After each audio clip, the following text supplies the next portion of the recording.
عالم الغيب والشهادة أنت تحكم بين عبادك فيما كانوا فيه يختلفون ولو أن للذين ظلموا ما في الأرض جميعا ومثله معه إلى كان يوم القيامة أفكان من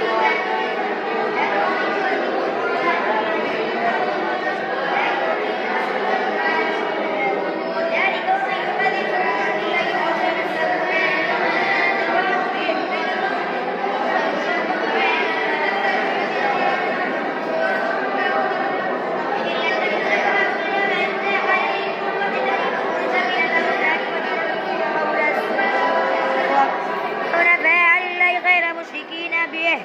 ومن يشرك بالله فكأنما خر من السماء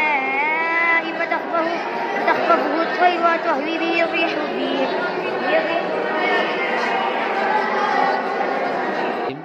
يوم ترجف الراجفة تتبعها الرادفة قلوب يومئذ واجفة